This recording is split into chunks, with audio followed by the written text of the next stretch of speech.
México. La historia oficial de México arroja héroes inmaculados y villanos diabólicos. Las posibilidades de tener personajes con errores y virtudes es casi nula. Y tal vez sea Benito Juárez el mejor ejemplo de esto. Adorado por unos y odiado por otros, probablemente sea el momento de encontrarnos con un Juárez de carne y hueso.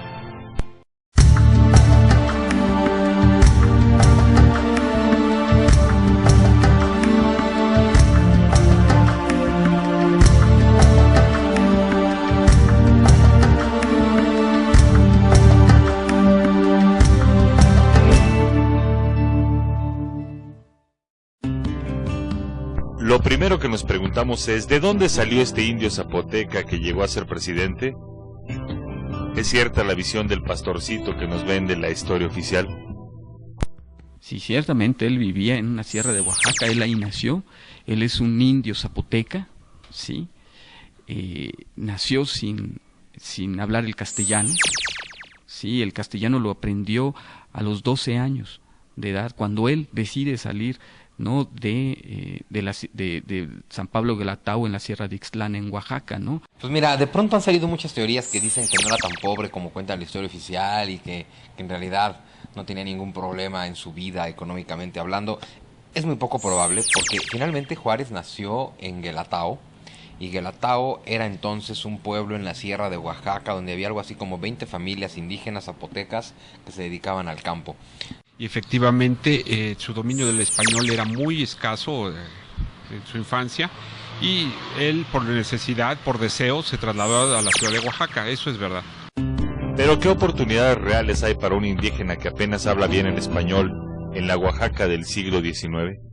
Cuando llega a la ciudad de Oaxaca, que es una ciudad conservadora, una ciudad provinciana, aprende el castellano y a través de la cultura que va adquiriendo en la casa donde vive, de Sala Nueva, pues no solamente aprende el español, sino las maneras, dijéramos, de la sociedad criolla, mestiza, de los primeros años del siglo XIX mexicano. Su hermana se había ido a Oaxaca a buscar suerte y pues no le había ido mal. Entonces, pues Benito Juárez decide irse también, ¿no? Lo cual significa salirte de la sierra donde hablas zapoteca y estás rodeado de indígenas y llegar a Oaxaca, para entonces una de las ciudades más racistas del virreinato, habitado por españoles, por criollos, por blancos, donde discriminan al indio y donde hablan español. Entonces, primero fue llegar a aprender a hablar español. Bueno, primero fue llegar a tratar de comer, porque ahí sí se fue con una mano adelante y otra atrás, ¿no? Y a buscar trabajo y a aprender español. Y primero fue eso, aprender español. Ya que aprendió español, le entró la inquietud de decir quiero leer. Entonces se puso a trabajar de encuadernador, aprendió a leer. Y ya que aprendió a leer, le entró la inquietud de decir quiero estudiar. Y ahí es donde efectivamente se dio cuenta que solo había una opción y era la iglesia, ¿no? Mucha gente tiene la visión de un Juárez enemigo de la Iglesia Católica. Luego entonces, ¿cómo es que estudió en un seminario? La educación estaba controlada por la iglesia, no había institutos manejados por el Estado, esos son hasta años más tarde. Iba para padre, creo que era la única opción que tenían entonces, si no habría que recordar, a Sor Juana Inés de la Cruz, ¿no? Esa opción que tenían para la lectura, para el conocimiento, pues era realmente el vehículo, era la misma iglesia, ¿sí? Pero Juárez no estaba contento con esa formación eclesiástica. Benito Juárez seguramente se dio cuenta de que no era su vocación y entonces decide, en contra de los deseos de la familia, en contra de los deseos del tío, una especie de acto de rebeldía, y me voy a un instituto que tenga poco que ver con aquellas materias propiamente de religión, porque debemos recordar que la educación fuera pues, fundamentalmente leyes que se daban en el México del siglo XIX, son leyes, pero son leyes muy cercanas a la formación que se daba en los seminarios, obviamente, de la Iglesia Católica.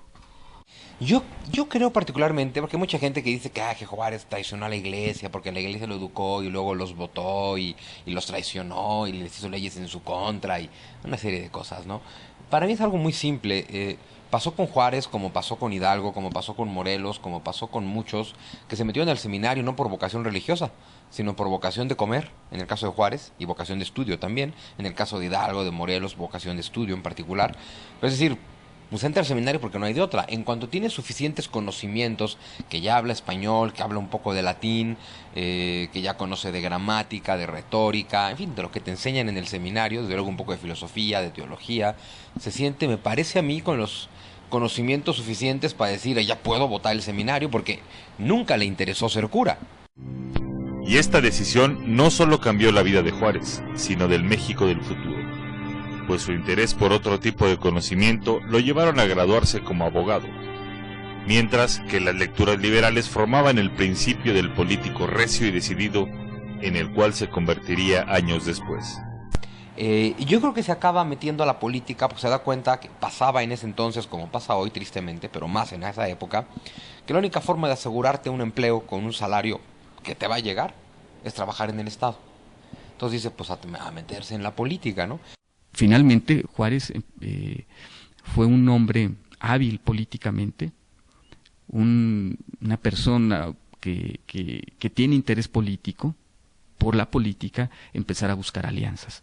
Y eso es lo que empieza a hacer Juárez desde su época de juventud.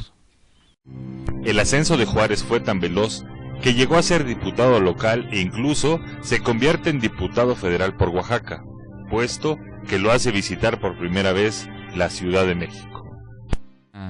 Cuando sale de su estado natal a la Ciudad de México, hacia el año de 1847, como diputado por el estado de Oaxaca, él es porque ya se ha convertido en una figura política importante de su estado. Él llega a tomar su curul como diputado en una época muy tumultuosa en la que Santana domina la política nacional y donde hay todo un conflicto con Estados Unidos desde 1845 por un territorio fronterizo entre Texas y México que no está claro de quién es, que lo reclaman ambos países, que desencadenó la guerra. Y para cuando llega Juárez a tomar su curul en el 47, la Ciudad de México está invadida por norteamericanos, con lo cual no se forma el Congreso, él no puede tomar su puesto. Y entonces pues vino, vio y se regresó. ¿No? Entonces, ¿qué tiene que hacer un abogado chiquito, con poca, dijéramos, con poca presencia frente a un criollo güero de ojo azul? Pues no tiene nada que hacer, entonces regresa. Ahí es una especie de realismo, ¿no? Un realismo de la circunstancia donde vive Juárez. En su regreso a Oaxaca, Juárez se convierte en gobernador del estado y toma su primera decisión que le da reconocimiento nacional. Le niega el paso a Santana. Cuando Santana se retira de la Ciudad de México, le niega la entrada al estado a Santana, y eso no se lo perdonó jamás.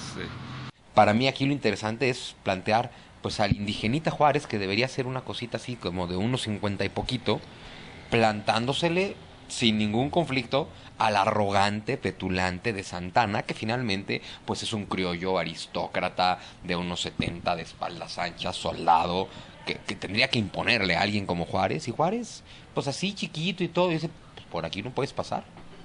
Y no pasa, se tiene que salir por Veracruz y dar todo un rodeo. Santana después le cobraría caro eso, ¿no? Lo tomaría preso, ¿sí? Y lo llevaría a caballo, ¿sí? En las peores condiciones, lo lleva a San Juan de Ulúa. Y en esas tinajas de San Juan de Ulúa, que bien valdría visitar esas tinajas de San Juan de Ulúa para darse una idea de en qué condiciones vivió Juárez como preso allí, porque eran hacinados todos los presos, ¿no? Entonces, pasó un momento muy difícil de su vida, pero él finalmente escapa, sale, pasa a Cuba y después a Nueva Orleans. El destierro de Juárez en los Estados Unidos es definitivo para crear su carácter político, y es aquí donde conoce a los personajes que harían cambiar su vida y la de todo un país. Es evidente que Juárez va a estar influenciado fundamentalmente por dos personajes que están en Nueva Orleans, que es Melchor Ocampo y Ponciano Arriaga, ¿no? Y entonces de ellos, pues va a transformarse, como alguna vez lo dijo un historiador, de ser un gobernador eficiente e ilustrado en la lejana Oaxaca a convertirse en un auténtico liberal. Y eso se da precisamente en esas discusiones políticas en Nueva Orleans.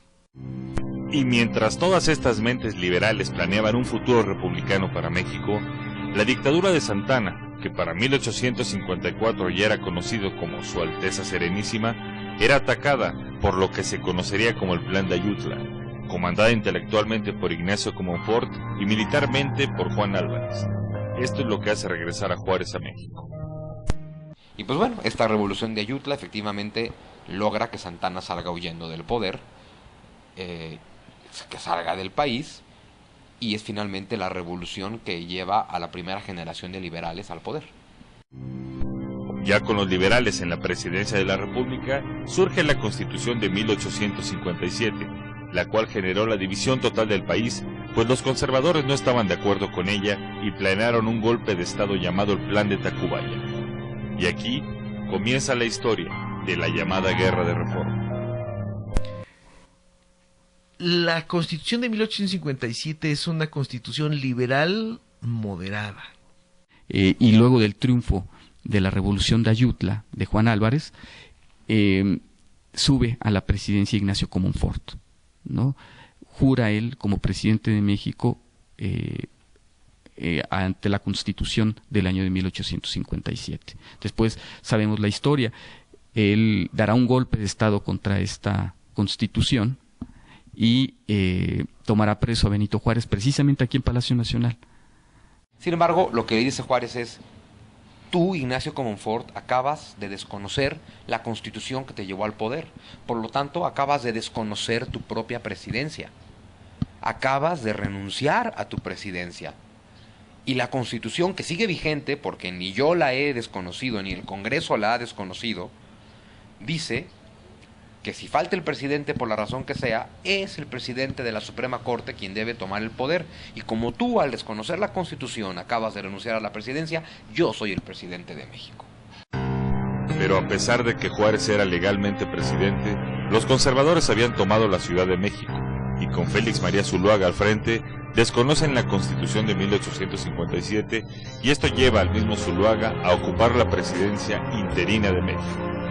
Entonces el país tenía dos presidentes, uno Zuluaga en la Ciudad de México y otro, uno itinerante, ya que Juárez lleva la presidencia a Guanajuato, Guadalajara, y después de un largo viaje que incluso lo hace abandonar el país hasta llegar a Veracruz, donde en 1959 salen a la luz las más importantes leyes de reforma. Las leyes de reforma son muy importantes porque se conceptualizan como la modernización del país. Estamos hablando libertad de tránsito, libertad de expresión, libertad de creencias, libertad de asociación, por ejemplo. En resumen, podemos decir que las leyes de reforma tratan de separar el poder de la Iglesia, ¿no?, con el poder civil, pero también de otras corporaciones, ¿sí? Corporaciones civiles, ¿no?, al ejército también, lo querían reducir a una institución pública, ¿sí? Que de la misma manera también a las corporaciones indígenas también eran reducidas, ¿no? Mira, las leyes de reforma son tan buenas que Maximiliano lo primero que hizo al llegar fue ratificarlas. Porque dijo: oigan, pues estas leyes, ¿cuál es el problema? Son a favor de la patria. Pero le pegan a la iglesia. Pues sí, pero a favor de la patria. A ver, ¿qué es más importante, la iglesia o la patria? Bueno, respuesta conservadora: la iglesia. La postura radical de Miguel Miramón, así lo decía él: Dios no es negociable. Entonces, ¿cómo pones a negociar a Miramón y a Juárez? Cuando uno te dice la Constitución no es negociable, pues Dios no es negociable, pues a la guerra. Y esta guerra estaba siendo ganada por el bando conservador, pues con el apoyo económico de la Iglesia, los liberales no podían hacerles frente. Esto hace que Juárez busque apoyo con los Estados Unidos, y aquí debemos detenernos un momento a analizar la estrategia liberal, pues a cambio de ese apoyo se firma el Tratado Maclean-Ocampo. ¿Pero en qué consistía este tratado? Mientras, como los gringos no dan nada gratis, evidentemente, y hubo que negociar con ellos, el punto es que en diciembre del 59 lo que hizo Benito Juárez en Veracruz fue firmar el famosísimo Tratado Maclean-Ocampo. No lo firma él, pues lo firma Melchor Ocampo como ministro del Exterior y lo firma William McLean, secretario del Exterior de Estados Unidos. Pero es un tratado en el que básicamente Juárez, a cambio de ayuda norteamericana para ganar la guerra y quedarse en el poder, le está cediendo a los norteamericanos 3 franjas del territorio nacional a perpetuidad para que hagan en ellas lo que quieran. Lo que quieran quiere decir pasar tropas, instalar pueblos, dejar ciudadanos, extraer recursos, lo que quieran. Si el McLean Ocampo se hubiera llevado a efecto, hubiera sido terrible. ¿Por qué? Porque el McLean Ocampo plantea una serie de dijéramos como de rutas militares que hubieran dividido geográficamente la República por lo menos en 4 partes. Lo que está buscando Estados Unidos es territorio. Sí, nosotros les vamos a dar dinero y les damos el reconocimiento, que eso era algo muy importante. Lo que estaba buscando Juárez es que Estados Unidos le diera el reconocimiento a su presidencia como legítima. Eso es lo que buscaban, que legitimara su presidencia Estados Unidos.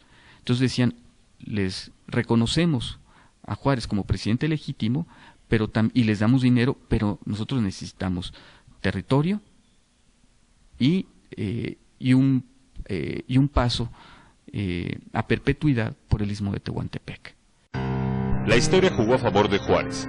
El comienzo de la Guerra Civil estadounidense hace que el Congreso norteamericano no ratifique el tratado, lo cual salva a Juárez de ser recordado como un vendepatrias.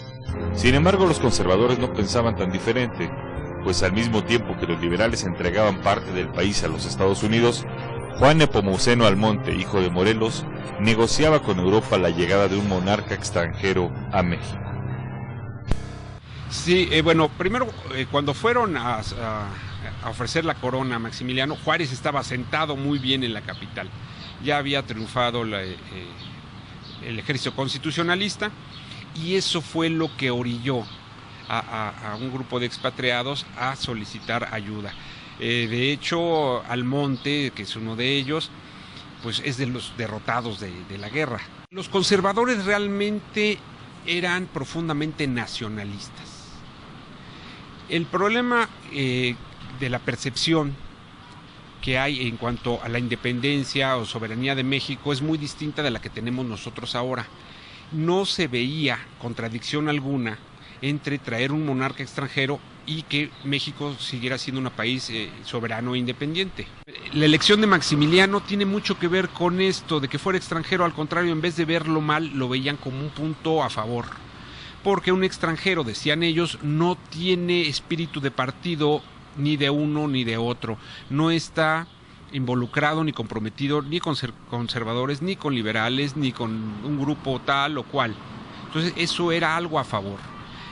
Con la intervención francesa y la llegada de Maximiliano, Juárez tiene que salir otra vez de la capital y es escoltado por Porfirio Díaz hacia el norte del país, desde donde comandará otra guerra ahora contra potencias extranjeras y el Segundo Imperio Mexicano, cosa que gracias a la pericia militar de generales como Mariano Escobedo y el mismo Porfirio Díaz, además de las diferentes guerras que habían en Europa, particularmente entre Francia y Prusia, lo logra en 1867 con la toma de Querétaro y el fusilamiento de Maximiliano de Habsburgo, hecho que muchos países condenaron.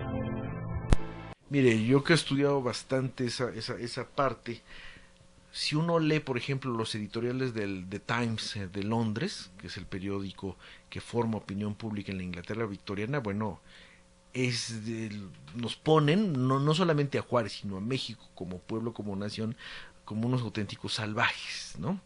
Probablemente el momento más icónico, más importante de todo el periodo de Juárez es haber derrotado no tanto a Maximiliano, que él como tal pues no era poderoso, pero es derrotar al imperio de Maximiliano, que es un Habsburgo, que finalmente lo condena a muerte, lo fusila, y es fusilar a un Habsburgo. O sea, es meterte con una de las familias más poderosas de Europa y del mundo, y no olvidemos que además a este hombre de la familia más poderosa del mundo lo mandó el emperador más poderoso de Europa en ese momento, que es Napoleón III. Entonces de pronto no me importa que sean los Habsburgo, no me importa que sea Napoleón III, no me importa que sean los franceses, no se pueden venir a meter en este país cada que se les dé la gana. tienen que entender que el respeto al derecho ajeno es la paz, tanto entre individuos como entre naciones, punto, y por eso me quebré a Maximiliano. Entonces, por un lado, se da ¿cómo se llama? Una denostación en contra de Juárez y el país que mandó a fusilar a esa persona, pero por el otro lado, en los hechos se reconoce el triunfo. Una vez con la República restaurada, Juárez vuelve a la capital y se reelige como presidente, no una, sino en 2 ocasiones, lo que hace que Porfirio Díaz se levante en armas contra su gobierno en 1971, en el llamado Plan de la Noria, el cual llevaba como lema la no reelección. Sin embargo, el 18 de julio de 1872, una noticia sorprende al país: Juárez ha muerto. Desde luego, estos personajes siempre están envueltos de mitos y leyendas, ¿no? Uno de estos mitos es que él fue envenenado, ¿no? Pero bueno, yo creo que más bien los testimonios nos indican que ciertamente murió de una afección cardíaca el 18 de julio de 1872. Juárez y su generación dejan a México un proyecto de nación del cual el país carecía. Pero qué tan bien librado sale don Benito con la historia nacional. Sí, totalmente sale bien librado, porque la base política o la base de nuestro actual régimen político lo confiere, digamos, la política de Juárez, ¿no? Y sí, efectivamente, sí cometió errores como los han cometido cualquier ser humano, pero yo creo que aquellos que cometió fueron de buena fe. No creo que fuera demasiado taimado y truculento para andar ideando cosas. Yo creo que actuó de buena fe y si sus errores los cometió siempre pensando que hacía lo mejor. Para mí el balance general de Juárez es favorable. Fue un hombre con unas ideas modernizadoras por encima del pueblo donde las pretendía aplicar. Entonces, un hombre con una mente por encima, ¿no?, de la mentalidad del pueblo al que pretendía gobernar, y por eso tuvo que hacer muchas cosas por la fuerza. Fue el gran modernizador ideológico de México, ¿no? Personajes como este siempre estarán en el ojo del huracán. Sin embargo, creemos que ya es tiempo de dejar de ver la historia como un cuento donde hay buenos y malos, donde un hombre puede ser una estatua de bronce venerada u odiada. Simplemente hay que verlo y estudiarlo tal y como fue. Benito Juárez, un hombre de carne y hueso.